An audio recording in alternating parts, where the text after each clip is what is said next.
খবর মানেই দায়িত্ব, খবর মানেই সত্য।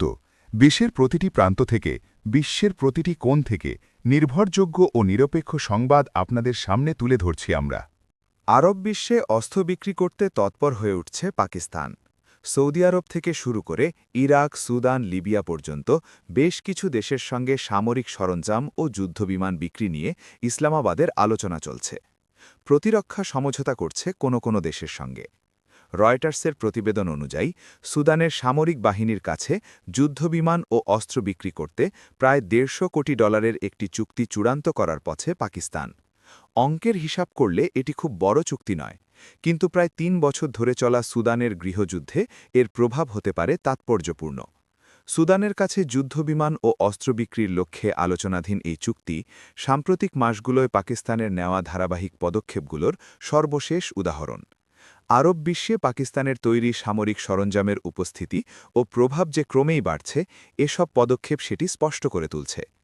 গত কয়েক বছরে এশিয়া ও আফ্রিকার একাধিক দেশে যুদ্ধবিমান বিক্রি করেছে পাকিস্তান। দুই অঞ্চলের কিছু দেশের সঙ্গে এ বিষয়ে আলোচনা চলছে।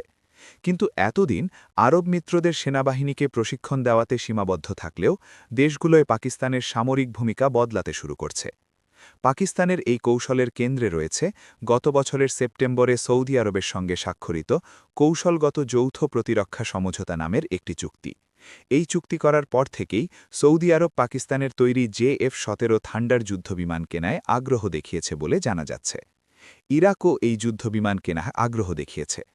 এর আগে পাকিস্তানের কাছ থেকে এই যুদ্ধবিমান কিনেছে মিয়ানমার, নাইজেরিয়া ও আজারবাইজান। লিবিয়ার বিদ্রোহীদের কাছেও JF-17 থান্ডার যুদ্ধবিমান বিক্রির পরিকল্পনা করছে পাকিস্তান।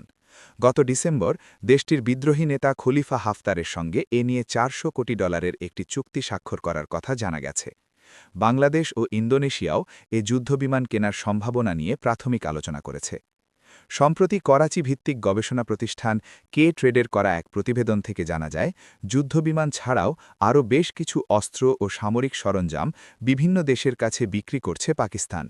এর মধ্যে রয়েছে ট্যাঙ্ক, ড্রোন, সাজোয়াজান, নৌবাহিনীর অস্ত্র প্রযুক্তি ও ছোট অস্ত্র।